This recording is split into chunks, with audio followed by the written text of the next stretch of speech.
Welcome dear learners, I Dr. Anjali Saxena welcome you all to my YouTube channel Chemistry by Dr. Anjali Saxena. Dear learners, in today's session we will discuss all topics related to fuel in one video. This video is for revision mode only. For brief and detailed lecture you have to go through the playlist of fuel chapter whose link is provided in description box and showing in iCard also. So you can see over there. Dear learners, if we are talking about the fuel chapter, that is in the fourth module of AKTU. In fourth module there is water treatment chapter and fuel chapter. Water treatment chapter हम अपनी previous video में cover कर चुके हैं. आज हम इस video में वन शॉट वीडियो देखने वाले हैं फ्यूल्स की, जहां हम स्टडी करेंगे classification of fuel, analysis of coal, determination of calorific value by bomb calorimeter and Dulong's method. Dear learners, this is the syllabus of AKTU of fourth module. तो आइए start करते हैं अपना fuel chapter. Again I am recalling this video is for revision mode only. हम यहाँ पर fuel के जितने भी टॉपिक्स हैं उनको शॉर्ट में रिवाइज करने वाले हैं कि क्या हमारे टॉपिक्स हैं जो छूटने नहीं चाहिए, क्या ऐसे टॉपिक्स हैं जो बेसिक के नाम पर हमारे सिलेबस में कवर किए हुए हैं बट डायरेक्टली हमें सिलेबस में वो नहीं दिखाई देते हैं. तो आइए स्टार्ट करते हैं अपना fuel chapter. Fuels. Dear learners, fuel वो कंबस्टेबल सब्सटेंस होते हैं जिनमें कार्बन एक मेन कॉन्स्टिट्यूएंट की तरह प्रेजेंट होता है, जो प्रॉपर बर्निंग पर large amount of heat provide करते हैं, जिनको हम इकोनॉमिकली और डोमेस्टिकली पर्पज से यूज कर सकते हैं. So you can see over here, fuels are combustible substance containing carbon as a main constituent which on proper burning gives large amount of heat. Now, what is the classification of fuel? Classification of fuel. Fuels are of two types, primary fuel and secondary fuel, means which are naturally present or they are derived. तो fuel दो तरीके के होते हैं, primary fuels and secondary fuels. On the basis of their stage of segregations, they are classified again in the solid, liquid and gaseous phase. Means primary and secondary जो fuels होते हैं, they are of three types, solid, liquid and gas. जैसा कि हम जानते हैं, अगर हम नेचुरल सॉलिड फ्यूल की बात करें तो वुड है, जैसे कि हम नेचुरल लिक्विड फ्यूल की बात करें तो वो क्रूड ऑयल है, नेचुरल गैसियस फ्यूल की बात करें तो वो नेचुरल गैस है. इसी तरीके से जो डराइव्ड हैं, जो नेचुरल फ्यूल से डराइव किए गए हैं, जैसे कि चारकोल एक सेकेंडरी या डराइव्ड फ्यूल, सॉलिड फ्यूल का एग्जाम्पल है, जैसे कि tar, kerosene, diesel, petrol, these all are the liquid fuels which are derived category, which are of derived category. Gaseous ऐसे ही CNG, आपका coal gas, they all are the gaseous fuel and they come in secondary fuel category. Now, what are the properties of a good fuel? हमारे एक good fuel की क्या property होनी चाहिए? So dear students, ये बहुत ही easy सा topic है. एक बार 2 मार्क्स में ये आ चुका है. 2 मार्क्स में पूछा गया था what are the properties of a good fuel. जैसा कि आप जानते हैं, हम किसी भी फ्यूल को कब यूज करेंगे, उसमें मेनली जो हमारा फ्यूल होता है वो हमें हीट प्रोवाइड करने वाला है, और उस हीट को जो वो हमें प्रोवाइड करता है उसको हम कैलोरीफिक वैल्यू बोलते हैं. तो देखते हैं प्रॉपर्टीज ऑफ गुड फ्यूल क्या है. It should have the high calorific value. जब तक हमारे फ्यूल की हाई कैलोरीफिक वैल्यू नहीं होगी वो एक अच्छा फ्यूल नहीं होगा, यानी कि हम फ्यूल यूज ही कैलोरीफिक वैल्यू के लिए कर रहे हैं. Second point is it should have ignition point in moderate mode. तो जो इसका इग्निशन पॉइंट होना चाहिए वो मॉडरेट होना चाहिए. ऐसा ना हो कि जो फ्यूल है वो रूम टेम्परेचर पर ही इग्नाइट हो जाए या फिर उसके इग्निशन में हमें बहुत ज्यादा एफर्ट्स लगाने पड़े. It should be easy to carry from one place to another place. Economic होना चाहिए. इसमें जो मॉइस्चर कंटेंट है वो लो होना चाहिए. These are the properties of a good fuel. तो ये एक बार 2 मार्क्स में पूछा गया है. Now, classification of coal on the basis of percentage of carbon. Dear learners, fuel में हमारे कोर्स में मेनली कोल है, तो हमें बताना है कि हमारे कोल का क्या क्लासिफिकेशन है on the basis of percentage of carbon.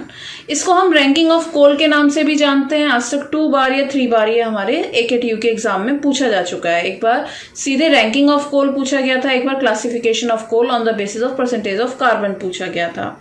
तो मेनली हमारे कोल में जो भी कंबस्टेबल सब्सटेंस है वो कार्बन है. हमारे किसी भी सब्सटेंस में कार्बन जितना ज्यादा होगा वो उतना ही अच्छा फ्यूल होगा, वो उतना ही अच्छा कोल होगा और उसकी रैंकिंग उतनी ही ज्यादा होगी. देखते हैं हमारे कोल को किस तरीके से क्लासिफाई किया जा सकता है on the basis of percentage of carbon. तो एक तरफ देख लेते हैं फ्यूल, एक तरफ देख लेते हैं परसेंटेज ऑफ कार्बन. देखिए सबसे पहले है वुड जिसमें 50% तक कार्बन होता है, देन है पीट जिसमें 57% तक कार्बन होता है, देन है लिग्नाइट जिसमें 67% ऑफ कार्बन प्रेजेंट होती है, देन सब बिटुमिनस कोल जिसमें 77% कार्बन होता है, इसके अलावा बिटुमिनस कोल जिसमें 83% तक कार्बन होता है, देन सेमी बिटुमिनस कोल जिसमें 90% कार्बन होता है, और जो बेस्ट हमारा कोल है उसमें 90% तक 93% तक कार्बन होता है जिसको हम बोलते हैं anthracite. So this is the classification of coal on the basis of carbon. देख सकते हैं आप wood, peat, lignite, sub bituminous, bituminous, semi bituminous and anthracite. Now what are the flash point and fire point. एक बार हमारे directly आप देख सकते हैं सिलेबस में इनमें से कुछ भी नहीं दिया हुआ है, ना क्लासिफिकेशन ऑफ कोल दिया हुआ है, ना फ्लैश पॉइंट ना फायर पॉइंट दिया हुआ है, बट एक बार फ्लैश पॉइंट और फायर पॉइंट 2 मार्क्स में पूछा जा चुका है। सबसे पहले समझते हैं flash point. Flash point is a temperature at which vapor of fuel will ignite in form of flash when they come in contact with fire। यानी कि जब किसी फ्यूल का वो टेम्परेचर जिस पर उसकी जो वेपर होती हैं वो फायर को कैच करती हैं, जब किसी फायर के कांटेक्ट में आती हैं तो वो फ्लैश की फॉर्म में बर्न होंगी, 5 सेकेंड के लिए जलेंगी और बंद हो जाएंगी, तो उस टेम्परेचर को हम फ्लैश पॉइंट कहते हैं। जबकि वो टेम्परेचर जिस पर ये लॉन्ग लास्ट जलती रहेंगी, लॉन्ग लास्ट इग्नाइट होते रहेंगे, जब भी हमारा फ्यूल किसी फायर के कांटेक्ट में आएगा तो उसको हम बोलते हैं फायर पॉइंट। तो आप देख सकते हैं temperature at which vapour of fuel will ignite for long time, इसको हम बोलते हैं फायर पॉइंट। तो this is the flash point and fire point जो कि 2 मार्क्स में एक बार पूछा जा चुका है। Now what is the analysis of coal? This is a important topic, analysis of coal। Generally हमें ये यहाँ से एक 10 मार्क्स का क्वेश्चन देखने को मिल सकता है और 2 मार्क्स में भी ये क्वेश्चन कवर करता है। एनालिसिस ऑफ कोल कहें या क्वालिटी चेक कहें, जब भी कभी हमें कोल का क्वालिटी चेक करना है तो हमको उसका एनालिसिस करना होगा, और जो एनालिसिस होता है that is of 2 types, proximate analysis and ultimate analysis. Proximate analysis as the name shows ये प्रॉक्सिमेट्स रिजल्ट देता है, अल्टीमेट एनालिसिस जिसको हम एलिमेंट्री एनालिसिस भी बोलते हैं। तो आइए समझते हैं अपना प्रॉक्सिमेट एनालिसिस। प्रॉक्सिमेट एनालिसिस ये इसके जो रिजल्ट होते हैं वो मेथड ऑफ मतलब किस तरीके से हम कर रहे हैं उसकी एक्यूरेसी उस पर डिपेंड करती है, तो इसको हम बोलते हैं प्रॉक्सिमेट एनालिसिस। जब भी किसी कोल का प्रॉक्सिमेट एनालिसिस किया जाता है तो उससे हम निकाल सकते हैं कि परसेंटेज ऑफ मॉइस्चर कितना होगा, परसेंटेज ऑफ वॉलेटाइल मैटर कितना होगा, परसेंटेज ऑफ ऐश कितना होगा, परसेंटेज ऑफ फिक्स कार्बन कितना होगा। पर ये सब ही 1 बाय 1 स्टेप के थ्रू निकाले जा सकते हैं। ऐसा करते हैं कि सबसे पहले हमें जिस भी कोल का एनालिसिस करना होता है उसकी एक कैलकुलेटेड अमाउंट लेते हैं। पहले एक क्रूसिबल का खाली वेट ले लिया जाता है, फिर उसमें फ्यूल का वेट ले लिया जाता है, तो एक नोन अमाउंट ऑफ फ्यूल का लिया जाता है। उसके बाद स्टेप बाय स्टेप हम इसमें आगे बढ़ते हैं। सबसे पहले हम क्या करते हैं, अपने जो भी हमने फ्यूल लिया है जिसकी अमाउंट हमें पता है उसको हॉट एयर ओवन की प्रेजेंस, हॉट एयर ओवन में 105 से 110 डिग्री सेंटीग्रेड पर 1 आवर में रखते हैं, जिससे कि क्या होगा उसमें जितना भी इस हॉट एयर के थ्रू मॉइस्चर होगा वो खत्म हो जाता है, जिससे कि उसके वेट में कमी आई होगी। तो जो लॉस इन वेट हुआ उससे हम निकाल सकते हैं percentage of moisture, loss in weight upon weight of coal taken into 100। यहाँ से हमें परसेंटेज ऑफ मॉइस्चर निकल जाता है। फॉर एग्जाम्पल अगर हम x ग्राम वेट से आगे गए हैं, सपोज हमने यहाँ से x ग्राम वेट लिया और यहाँ पर हमने क्या किया, जब हॉट एयर ओवन में रखने के बाद उसको कूल किया डेसिकेटर में, फिर हमने वे किया, सपोज y हमें वेट मिला, तो यहाँ हम लिखेंगे x minus y upon x into 100। ये theory as well as numerical में पूरा पूछा जाता है। इसके बाद हम जाते हैं स्टेप सेकंड के लिए। स्टेप सेकंड में हम निकालते हैं वॉलेटाइल मैटर। वॉलेटाइल मैटर में हम इस वाई वेट के साथ आगे जाएंगे। अब हम क्या करेंगे, जो हमारा वाई सैंपल है जो कि किसी क्रूसिबल में प्रेजेंट है, इसको हम किसी मफल फर्नेस में कवर्ड क्रूसिबल में 925 प्लस माइनस 20 डिग्री सेंटीग्रेड पर 7 मिनट के लिए रख देते हैं। तो जब हम 7 मिनट के लिए इतने हायर टेम्परेचर पर रखेंगे तो जो उसमें वेपर्स प्रेजेंट होंगी वो सब जितना भी वॉलेटाइल मैटर होगा वो वेपर में कन्वर्ट हो जाएगा। अगेन इसके वेट में लॉस हुआ होगा, वहां से हम निकाल सकते हैं परसेंटेज ऑफ वॉलेटाइल मैटर, यानी कि loss in weight upon weight of coal taken into 100। यहाँ से हम वॉलेटाइल मैटर निकाल लेते हैं। फॉर एग्जाम्पल इसमें हम वाई वेट से आगे गए थे, सपोज हमें जेड वेट मिला, तो इसका हमारा हो जाएगा y minus z upon x, हम एक्स वेट में ही निकाल रहे हैं कितना वॉलेटाइल मैटर है, इनटू 100। तो यहां से हम वॉलेटाइल मैटर इस तरीके से निकाल लेते हैं। अब हम जो ये जेड वेट मिला है इसके साथ आगे के स्टेप में जाते हैं और एच निकालते हैं। अगेन हम क्या करते हैं, जो हमने हमारी क्रूसिबल आई है मफल फर्नेस में रखने के बाद 925 प्लस माइनस 20 डिग्री सेंटीग्रेड पर 7 मिनट पर रखने के बाद हमने इसे कूल किया होगा, वे किया होगा, तभी हमारा वॉलेटाइल मैटर में लॉस इन वेट निकला है। तो अब हम इस वेट के साथ आगे जाते हैं, जेड वेट के साथ। अब हम क्या करते हैं, हम इसको अगेन मफल फर्नेस में रखते हैं और मफल फर्नेस में हम इसको 30 मिनट्स के लिए रखते हैं 700 डिग्री सेंटीग्रेड के अराउंड। जब हम इतने हायर टेम्परेचर पर इसको रखते हैं तो इसमें जो भी सब्सटेंस ऐसे हैं जो भी कंबस्टेबल है उनका कंबशन हो जाएगा और जो रेजिड्यू बचेगा वो होगी ऐश। तो हमें ऐश की निकालनी है कि हमारे सब्सटेंस में रेजिड्यू कितना है, ऐसा सब्सटेंस कितना है जो कि नॉन कंबस्टेबल है। तो इसको हम निकाल सकते हैं, जो भी हमारा वेट बचा, रेजिड्यू बचा और जितने सैंपल में बचा वो हो जाएगा weight of ash left. For example आप जेड वेट से आगे गए थे, मान लीजिए अब आपको ए वेट मिला, तो आपके इसका फॉर्मूला हो जाएगा परसेंटेज ऑफ ऐश का A upon X into 100। Dear learners, ये जो मैंने फॉर्मूले के हिसाब से बताए हैं ये न्यूमेरिकल के पॉइंट ऑफ व्यू से बताए हैं, इस पर न्यूमेरिकल आ सकता है। इसमें थ्योरी भी आपसे पूछी जाती है, एक्सप्लेन प्रॉक्सिमेट एनालिसिस, और उसका न्यूमेरिकल भी आता है। जैसे जैसे थ्योरी है बिल्कुल वैसे ही न्यूमेरिकल है। अपने अगले स्टेप की तरफ बढ़ते हैं जो कि है percentage of fix carbon. Percentage of fix carbon निकालना बहुत आसान है। आप 100 minus percentage of moisture, volatile matter और ऐश जितना निकला है उनको जोड़ के 100 में से माइनस कर दीजिए, जो भी बचा है वो फिक्स कार्बन है। तो ये है आपका प्रॉक्सिमेट एनालिसिस। इसके कुछ एडवांटेजेस भी हैं, इंपॉर्टेंस भी हैं कि भाई प्रॉक्सिमेट एनालिसिस क्यों करना चाहिए। प्रॉक्सिमेट एनालिसिस हमें ये बताता है कि भाई हमारे सैंपल में मॉइस्चर इतना है, तो हमें पता है moisture lowers the effective calorific value of coal, तो ये क्वालिटी चेक हो गया। वॉलेटाइल मैटर मॉडरेट होना चाहिए, अगर बहुत कम होगा तो हमारा फ्यूल इग्नाइट ही नहीं होगा, अगर वो बहुत ज्यादा होगा तो जो वॉलेटाइल मैटर है वो कोई भी कैलोरीफिक वैल्यू प्रोवाइड करते ही नहीं है। ऐश की मात्रा जितनी ज्यादा होगी यानी कि कैलोरीफिक वैल्यू उतनी ही कम होगी, क्योंकि ऐश जो होता है वो नॉन कंबस्टेबल सब्सटेंस है। वहीं फिक्स कार्बन जितना ज्यादा होगा वो फ्यूल हमारे लिए उतना ही अच्छा होगा। तो ये है प्रॉक्सिमेट एनालिसिस। बढ़ते हैं आगे, अल्टीमेट एनालिसिस। अल्टीमेट एनालिसिस जिसे आप एलिमेंट्री एनालिसिस भी कह सकते हैं।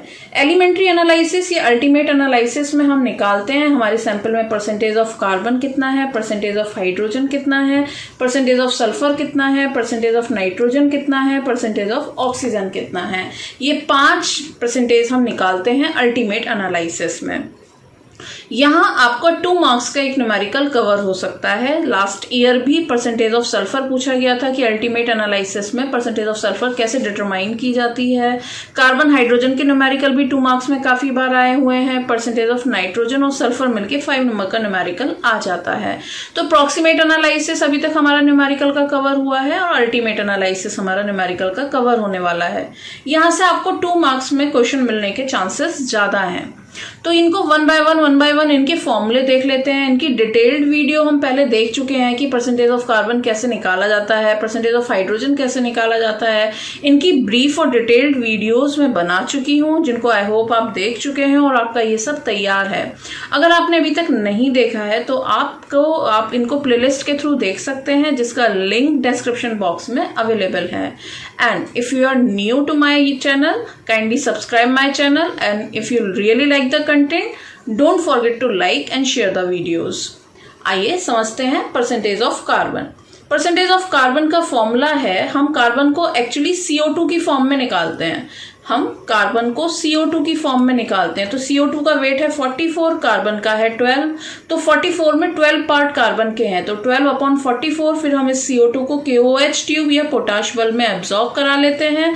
तो यहाँ पर increase weight of KOH tube upon weight of coal taken into 100। This is the formula to calculate percentage of carbon.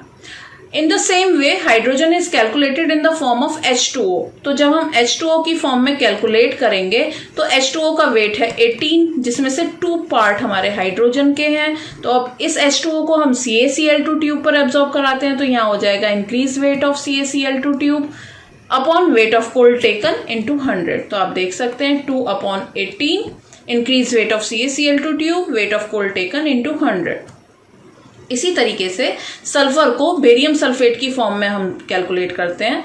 तो जो बेरियम सल्फेट है उसका हमें प्रेसिपिटेट मिलता है, जिसको हम ड्राई करते हैं, वे करते हैं, तो हमारे परसेंटेज ऑफ सल्फर का फॉर्मूला हो जाएगा 32/233। 233 is the weight of barium sulphate into weight of barium sulphate upon weight of coal taken into 100। वहीं नाइट्रोजन को हम कैलकुलेट करते हैं जेल्डॉल मेथड से। अब ये एक डिटेल्ड मेथड है जिसकी वीडियो आपको देखनी होगी। तो परसेंटेज ऑफ नाइट्रोजन जेल्डॉल मेथड से जब हम निकालते हैं तो नाइट्रोजन को अमोनिया में कन्वर्ट करते हैं, और अमोनिया के साथ कितना एसिड यूज हुआ इसके लिए हम बैक टाइट्रेशन यूज करते हैं। तो जो नाइट्रोजन का न्यूमेरिकल होता है वो 2 स्टेप में होता है। पहले हमें टोटल एक लार्ज अमाउंट ऑफ एसिड दिया जाता है, जिसको बैक टाइट्रेशन के थ्रू हमें निकालना होता है कि बेस के साथ कितना न्यूट्रलाइज हुआ। जो बेस के साथ न्यूट्रलाइज होगा वो अब टोटल वॉल्यूम में से माइनस करेंगे, जिससे कि हमें ये पता पड़ेगा कि अमोनिया के साथ कितना यूज हुआ। तो इसका फॉर्मूला है 1.4 into N into V upon W। केवल एक यही फॉर्मूला है जिसमें आप देख सकते हैं इंटू 100 नहीं है। तो यहाँ पर N है normality of acid use and V is the volume of acid use, जो कि 2 स्टेप में निकाला जाएगा। These are the formulas of carbon, hydrogen and sulfur and nitrogen. To calculate the percentage of oxygen, we have to add all these and have to minus from 100.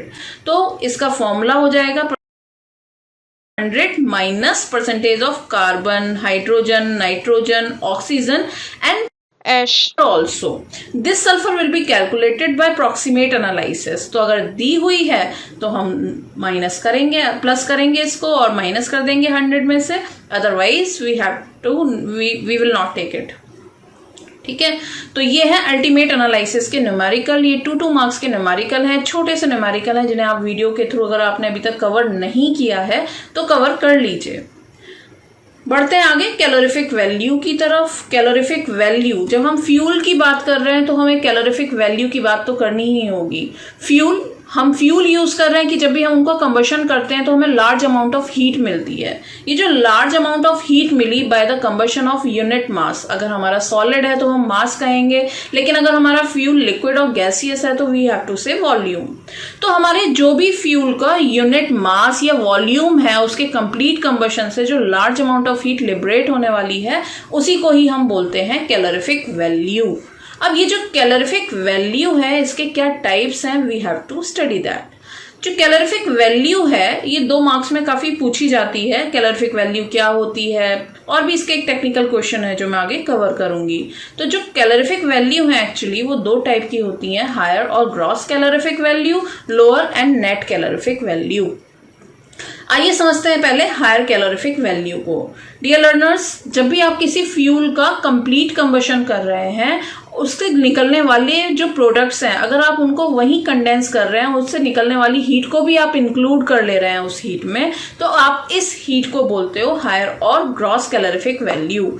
As you can see the total amount of heat produced when unit mass और volume of the fuel has been burned completely and products of combustion have been cooled to room temperature. This amount is known as higher और gross calorific value. वहीं if you escape the products of combustion, you don't allow the products of combustion at this, तो ये कहलाएगा lower और net calorific value. देखिए, the net heat produced when unit mass or volume of the fuel burned completely and products are permitted to escape। तो यहाँ पर main point hydrogen का है। आपके फ्यूल में अगर हाइड्रोजन है तो उसने H2O गैसियस फॉर्म में बनाया होगा और वो कंडेंस होकर लिक्विड में कन्वर्ट हुआ होगा। जब वो गैसियस फॉर्म से लिक्विड फॉर्म में कन्वर्ट होगा तो वो लेटेंट हीट रिलीज करेगा। अगर ये अमाउंट आपकी प्रोडक्ट से निकलने वाली हीट या आपके फ्यूल के कंबशन से निकलने वाली हीट में अगर इंक्लूडेड है, then you will say that this is higher calorific value, और अगर ये एक्सक्लूडेड है then you will say this is lower और net calorific value. So this is the difference between LCV and HCV. इसका formula देख सकते हैं, ये एकमात्र फॉर्मूला है। एलसीवी कैलकुलेट हमेशा इसी फॉर्मूले से होगी। LCV is equals to HCV minus 0.09। ये परसेंटेज ऑफ हाइड्रोजन अपॉन 100 करेंगे। जैसे कि मान लीजिए 5% हाइड्रोजन है तो हम 5/100 करते हैं, तो वो 100 का 0.09 ले लिया है। तो अब आपको यहाँ 5 ही प्लेस करना होगा। तो percentage of hydrogen, latent heat of steam. Latent heat of steam की वैल्यू 587 कैलोरी पर ग्राम या फिर किलो कैलोरी पर किलोग्राम कह सकते हैं आप, ये होती है। तो अगर आपको कुछ और वैल्यू दी है, 580 दी है, तो आप 580 पुट कर दीजिए। अगर आपको कुछ भी नहीं दिया है तो आपको 587 रखना है। तो ये है आपका एलसीवी का फॉर्मूला। क्वेश्चन इस तरीके से आता है, why GCV is always greater than NCV. Why GCV is always greater than NCV. तो in GCV products of combustion are included, or you can say latent heat of steam is included in the calorific value. That's why this is higher, and in net calorific value it is excluded. This is the one answer. Second question is that in what case LCV will equals to HCV. किस case में LCV HCV के equal होगा। तो आप देख सकते हैं, अगर हमारा परसेंटेज ऑफ हाइड्रोजन 0 हो जाए तो ये पूरा फैक्टर हमारा 0 हो जाएगा। In that case LCV will equals to HCV। तो अगर हमारे फ्यूल के पास परसेंटेज ऑफ हाइड्रोजन नहीं है, हाइड्रोजन प्रेजेंट नहीं है, in that case LCV will equals to HCV। तो यहाँ कैलोरीफिक वैल्यू का क्वेश्चन 2 मार्क्स में आता है, जो आप कवर कर लीजिए। 2 मार्क्स में आपसे कैलोरीफिक वैल्यू क्या होती है, कितने टाइप की होती है, ये क्वेश्चन पूछा जाता है। Now units of calorific value. तो यूनिट्स ऑफ कैलोरीफिक वैल्यू जैसे हार्डनेस की 4 यूनिट थी, parts per million, milligram per litre, degree French, degree Clark, इसी तरीके से 4 यूनिट्स हैं हमारी कैलोरीफिक वैल्यू की। पहली कैलोरीफिक वैल्यू की यूनिट है calorie, then kilo calorie, British thermal unit, centigrade heat unit. इनको मैं ब्रीफ लेक्चर्स में कवर कर चुकी हूँ, बट इंपॉर्टेंट है इनका कन्वर्जन। 1 किलो कैलोरी इक्वल होता है 1000 कैलोरी के। 1 किलो कैलोरी इक्वल होता है 3.968 ब्रिटिश थर्मल यूनिट के, and 1 kilo calorie is equals to 2.2 centigrade heat unit. This is the units of calorific value, जो अगर कैलोरीफिक वैल्यू कैलकुलेट करने में कन्वर्जन आज तक 1 या 2 बार पूछा गया है। मेनली जो कन्वर्जन है, आपके 2 ही कन्वर्जन है पूरे सिलेबस में, एक तो हार्डनेस वाले चैप्टर में है और एक ये है। तो हार्डनेस वाले चैप्टर का कन्वर्जन काफी पूछा गया है।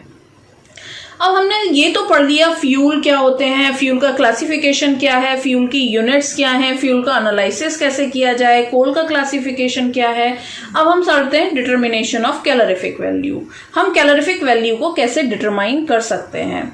कैलोरीफिक वैल्यू को हम 2 तरीके से डिटरमाइन कर सकते हैं, एक तो थियोरेटिकली कैलकुलेट कर सकते हैं और एक प्रैक्टिकली कैलकुलेट कर सकते हैं। थियोरेटिकली कैसे कैलकुलेट कर सकते हैं कि भाई जब हमारा 1 ग्राम कार्बन जलता है तो इतनी हीट रिलीज करता है, और मेरे फ्यूल के पास सपोज 3 किलोग्राम कार्बन है तो कितनी हीट रिलीज होगी। जब भी मेरे फ्यूल में हाइड्रोजन होती है, 1 ग्राम हाइड्रोजन के कंबशन से इतनी हीट रिलीज होती है। अब मेरे फ्यूल के पास सपोज 5 किलोग्राम हाइड्रोजन है तो उसके कंबशन से कितनी हीट रिलीज होगी। तो आप या तो इसको थियोरेटिकली कैलकुलेट करेंगे या फिर आप क्या करेंगे, आप उसका कंबशन कराएंगे और जो भी अमाउंट ऑफ हीट रिलीज हो रही है उसको देखेंगे, तो आप प्रैक्टिकली कैलकुलेट करेंगे। तो जब आप थियोरेटिकली कैलकुलेट करते हैं तो इस मेथड का नाम है ड्यूलॉन्ग्स मेथड, और जब आप प्रैक्टिकली कैलकुलेट करते हैं तो इसका नाम है बॉम कैलोरीमीटर। तो हमारे यही 2 मेथड हैं जो हमारे कोर्स में हैं। अब ये दोनों ही मेथड HCV कैलकुलेट करने के हैं। LCV तो हम हमेशा इसी फॉर्मूले से कैलकुलेट करेंगे। LCV का हमारा एकमात्र यही फॉर्मूला है, LCV is equals to HCV minus 0.09 into percentage of hydrogen into latent heat of steam. आइए देखते हैं अपने सबसे पहला case, Dulong's formula. Dulong's formula जिसका क्वेश्चन 5 मार्क्स में भी आया है और लास्ट टाइम में ये 2 मार्क्स में भी क्वेश्चन दिखाई दे चुका है। डियर लर्नर्स, ये फॉर्मूला है हमारा ड्यूलॉन्ग मेथड से HCV कैलकुलेट करने का। 1/100, यहाँ हमने 100 कॉमन ले लिया है कार्बन, हाइड्रोजन, ऑक्सीजन और सल्फर की परसेंटेज के लिए। देखिए हमारे फ्यूल में जो कंबस्टेबल है वो केवल कार्बन, हाइड्रोजन और सल्फर होते हैं। जब कभी भी जो हमारा कैलोरीफिक वैल्यू समझ लीजिए, जो कार्बन है उसकी कैलोरीफिक वैल्यू होती है 80 कैलोरी पर ग्राम लिख दीजिए, या फिर किलो कैलोरी पर किलोग्राम। इसी तरीके से हाइड्रोजन की कैलोरीफिक वैल्यू होती है 34,500 calorie per gram, and in the same way sulphur has the calorific value 2240। तो ये कैलोरीफिक वैल्यू है तो ये हमने क्या किया है, हमारे इसमें कार्बन मान लो 85% प्रेजेंट है फ्यूल में, तो यहाँ इंटू 85/100 लिखते हैं, इसलिए हमने 100 बाहर कॉमन ले लिया है, तो अब हमें यहाँ 85 ही लिखना है।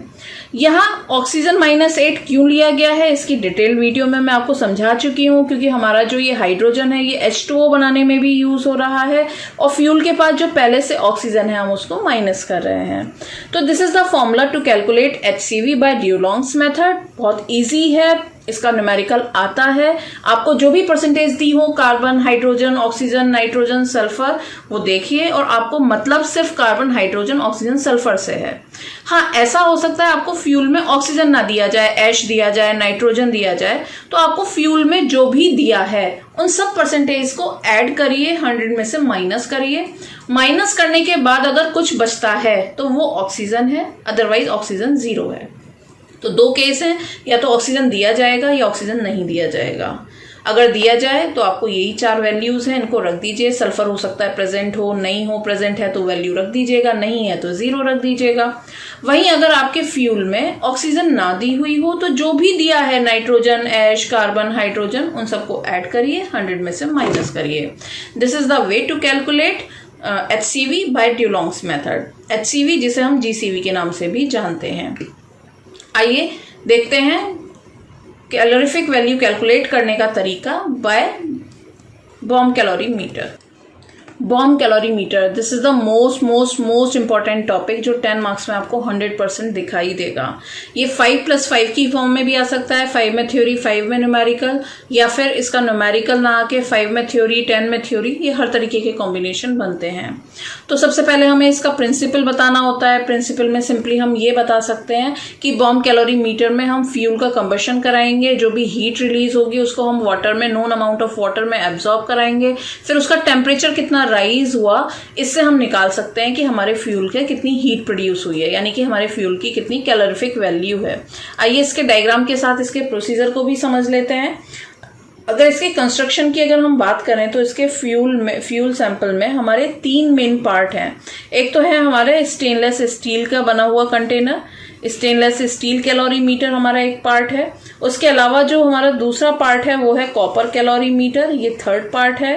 Then air jacket and water jacket, ये 4 पार्ट हैं जिनसे मिलकर हमारा पूरा बॉम्ब कैलोरीमीटर बना हुआ होता है।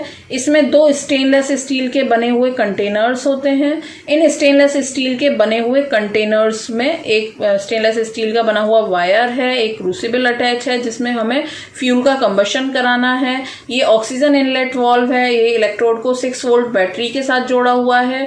इसके बाद हम क्या करते हैं, इसको ले डाउन कर देते हैं एक कॉपर कैलोरीमीटर में। इस कॉपर कैलोरीमीटर में known amount of water present है, बैकमैन थर्मोमीटर प्रेजेंट है, स्टायरर प्रेजेंट है। जिससे क्या होगा, इसको हम इसके जो हीट लॉस है उसको बचाने के लिए हमने इसे एयर जैकेट और वाटर जैकेट से सराउंड किया गया है। तो ये है हमारे बॉम्ब कैलोरीमीटर का डायग्राम। अब क्या होगा, यहाँ पर हम फ्यूल का कंबशन कराएंगे।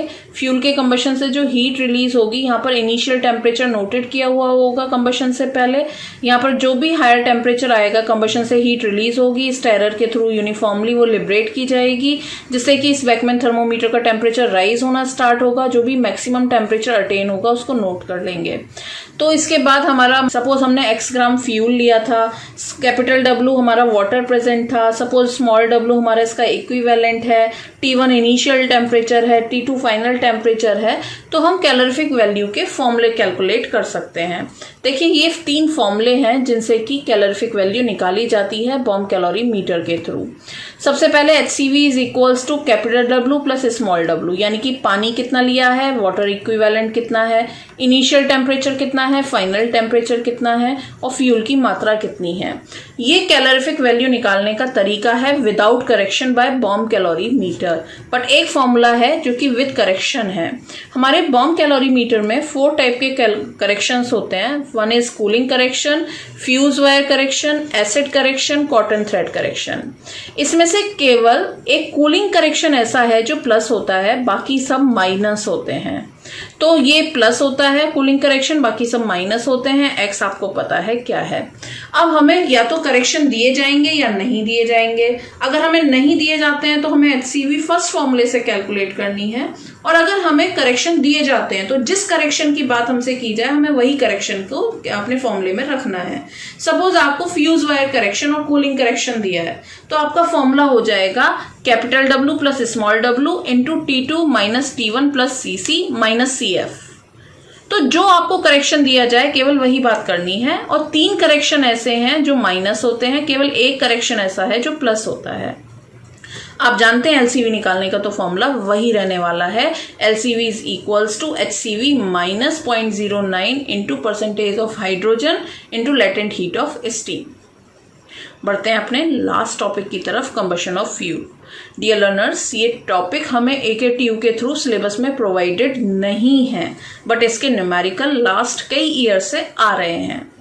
कंबशन ऑफ फ्यूल के भी 2 तरीके के न्यूमेरिकल आपके कोर्स में आते हैं। एक तो होता है सॉलिड फ्यूल का कंबशन और एक होता है गैसियस फ्यूल का कंबशन। ये मैं आपको करा चुकी हूँ बहुत डिटेल में, इसके सारे न्यूमेरिकल्स भी अवेलेबल हैं सॉलिड और गैसियस फ्यूल के। एक बार इनको देख लीजिएगा, इंपॉर्टेंट है। आते हैं, आइए समझते हैं कंबशन ऑफ फ्यूल के लिए। सिंपली बात करते हैं, जैसे कि मान लीजिए कंबशन का मतलब है ऑक्सीजन के साथ रिएक्शन होना। जब कभी भी कार्बन की ऑक्सीजन के साथ रिएक्शन होगी तो कार्बन का कंबशन हो रहा है। तो इसको हम 2 तरीके से देख सकते हैं, by weight and by volume. By weight and by volume.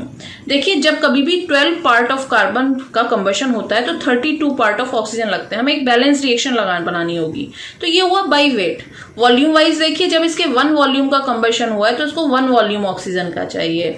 In the same वे आप हाइड्रोजन का देखिए 2 पार्ट हाइड्रोजन जब कभी भी, यानी कि इसका वॉल्यूम देखिए 2 वॉल्यूम है, 1 वॉल्यूम के साथ रिएक्ट कर रहे हैं, तो इसको भी आप बाय वेट और बाय वॉल्यूम देख सकते हैं। जब कभी भी 4 पार्ट ऑफ हाइड्रोजन का कंबशन होगा तो 32 पार्ट ऑफ ऑक्सीजन चाहिए, या फिर 2 वॉल्यूम हाइड्रोजन के लिए 1 वॉल्यूम ऑक्सीजन चाहिए, हाफ चाहिए। तो जब कभी भी गैसियस होगी तो ये रिएक्शन बना के ही काम होंगी। और जब आप सॉलिड फ्यूल की बात कर रहे हैं तो दोनों तरीके से हो सकता है, रिएक्शन बना के भी और रिएक्शन को फॉर्मूले के थ्रू भी कन्वर्ट किया जा सकता है। जैसा कि मैंने पहले भी बताया कि हमारे फ्यूल में केवल कार्बन, हाइड्रोजन और सल्फर ऐसे हैं जिनको कंबस्टेबल होते हैं। तो आप इसकी बैलेंस रिएक्शन देखिए, sulphur plus O2 gives SO2। तो जब कभी भी सल्फर का कंबशन होगा तो बाय वेट, जब कभी भी 32 पार्ट ऑफ सल्फर का कंबशन होगा तो 32 पार्ट ही ऑक्सीजन के रिक्वायर्ड है। वहीं वॉल्यूम वाइज 1 और 1 वॉल्यूम रिक्वायर्ड है। तो इन सबको हम कंबाइन करके फॉर्मूले में भी कन्वर्ट कर सकते हैं। देखिए, ये कुछ फॉर्मूले हैं, जैसे कि वेट ऑफ ऑक्सीजन अगर आपको कैलकुलेट करना है कि वेट ऑफ ऑक्सीजन कितना रिक्वायर्ड है, तो वेट ऑफ ऑक्सीजन रिक्वायर्ड आप इस फॉर्मूले से निकाल सकते हैं। 32/12 carbon plus 8 into hydrogen minus oxygen upon 8 plus sulphur. ये जो भी है ये किलोग्राम, ये ग्राम में प्रेजेंट है। जैसे कि आपको 85% कार्बन दिया हो फ्यूल में, तो अब आपको यहाँ 0.85 रखना होगा। तो ये ग्राम्स में या किलोग्राम्स में मात्रा यहाँ पर रखनी होगी। वहीं हमारे फ्यूल में जो ऑक्सीजन होती है वो बाय वेट, हमारी एयर में जो ऑक्सीजन है वो बाय वेट 23% होती है और बाय वॉल्यूम 21% होती है। ये हमारे एयर में ऑक्सीजन है बाय वेट और बाय वॉल्यूम। तो हमसे न्यूमेरिकल इस तरीके से पूछा जाता है कि 3 किलोग्राम कार्बन के लिए कितना वेट एयर का रिक्वायर्ड होगा या कितना वॉल्यूम एयर का रिक्वायर्ड होगा, या फिर फ्यूल में कार्बन, हाइड्रोजन, सल्फर, नाइट्रोजन सब दिए हुए होंगे और आपसे कहा जाएगा कि इसके 3 किलोग्राम कंबशन के लिए कितना वेट ऑफ ऑक्सीजन रिक्वायर्ड होगा। तो आपका कंबस्टेबल सब्सटेंस तो कार्बन, हाइड्रोजन और सल्फर ही है। ऑक्सीजन आपको निकालना पड़ेगा या डायरेक्ट दिया होगा। सवाल में या तो कहेंगे ऑक्सीजन इतना है, या फिर आप सबको जोड़ के जो भी आपको दिया हो, चाहे वो कंबस्टेबल है या नहीं है, सबको जोड़िए, 100 में से माइनस करिए और ये फाइंड आउट करिए कि उसके पास ऑक्सीजन है या नहीं है। उसके बाद आप इन मेथड से आप वेट ऑफ ऑक्सीजन या वेट ऑफ एयर निकाल सकते हैं। जैसा कि आप जानते हैं एयर में 23% ऑक्सीजन है बाय वेट, तो आपने वेट ऑफ O2 निकाला और 23% कर दिया। जब कभी भी आप वेट को वॉल्यूम में कन्वर्ट करना चाहें, जब कभी भी आप जैसे वेट ऑफ O2 को वॉल्यूम ऑफ O2 में कन्वर्ट करना चाहते हैं, तो आप वेट जैसे O2 के मॉलिक्यूलर वेट से डिवाइड कर दीजिए NTP पर, तो वेट वॉल्यूम में कन्वर्ट हो जाता है। तो देखिए वेट ऑफ O2 का मॉलिक्यूलर वेट 22.4। ठीक, ये है। जैसे कि आप वॉल्यूम ऑफ एयर को निकालना चाहते हैं तो क्वेश्चन दो तरीके से आते हैं, या तो वेट ऑफ एयर या वॉल्यूम ऑफ एयर, या तो वेट ऑफ O2 या वॉल्यूम ऑफ O2, ठीक, या वॉल्यूम ऑफ एयर। ठीक है, तो देखिए वॉल्यूम ऑफ O2 आपने निकाला हुआ है, या देखिए आपने वेट ऑफ एयर यहाँ पर निकाला हुआ है, वेट ऑफ O2। अब आप वेट ऑफ O2 को वेट ऑफ एयर में, वॉल्यूम ऑफ एयर में कन्वर्ट करना चाहते हैं, तो आप वेट ऑफ एयर को एयर के मॉलिक्यूलर मास से NTP पर डिवाइड कर दीजिए। एयर का मॉलिक्यूलर मास होता है 28.94। ठीक, वॉल्यूम ऑफ एयर का एक और फॉर्मूला हो सकता है, ये दोनों फॉर्मूले वॉल्यूम ऑफ एयर के हैं। वॉल्यूम ऑफ एयर निकालने के लिए आप क्या करिए, वॉल्यूम ऑफ O2 एयर में 21% बाय वॉल्यूम होती है। तो ये 5 फॉर्मूले हैं जिनसे आप कंबशन ऑफ फ्यूल कैलकुलेट कर सकते हो। फॉर एग्जाम्पल, आपको कहा जाए 3 किलोग्राम कार्बन के कंबशन के लिए कितना वेट ऑफ O2 रिक्वायर्ड होगा, सपोज वेट और वॉल्यूम ऑफ O2 आपसे पूछा जाए, या वेट ऑफ एयर और या वॉल्यूम ऑफ एयर पूछा जाए, तो आप इसे 2 तरीके से कर सकते हैं। सबसे पहले आप इसकी एक बैलेंस रिएक्शन लिखिए, फिर आप देखिए जब कभी भी आप 32 पार्ट का कंबशन कर रहे हैं तो आपको 32 पार्ट ऑफ ऑक्सीजन चाहिए। तो जब 12 किलोग्राम का कंबशन होगा तो आपको 32 किलोग्राम चाहिए ऑक्सीजन के, है ना। तो जब 1 का होगा तो आपको चाहिए 32/12, और आपसे 3 किलोग्राम कार्बन की बात की हुई है तो ये हो जाएगा 32/12 × 3। ये हो गया वेट ऑफ O2 रिक्वायर्ड। अब वेट ऑफ O2 से ही सारी कहानी स्टार्ट होती है। अब आपसे कहा जाए अगर वेट ऑफ एयर पूछा जाए तो वेट ऑफ एयर का फॉर्मूला आप जानते हैं कि आपका वेट ऑफ O2 कितना है, और एयर में ये 23% है।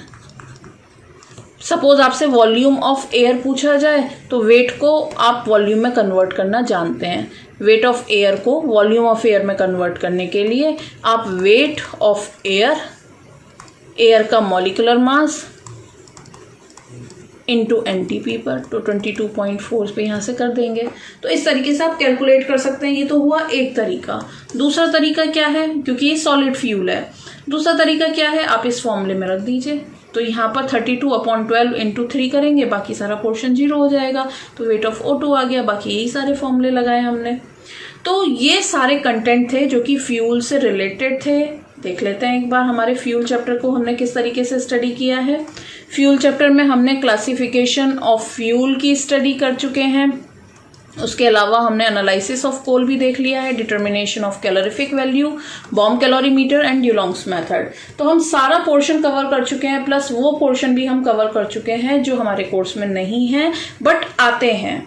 सो डियर लर्नर्स, इस तरीके से आज हमने अपने 4th मॉड्यूल के 2nd चैप्टर फ्यूल को कवर किया है। इससे पहले हम वाटर ट्रीटमेंट का भी सारा चैप्टर कवर कर चुके हैं।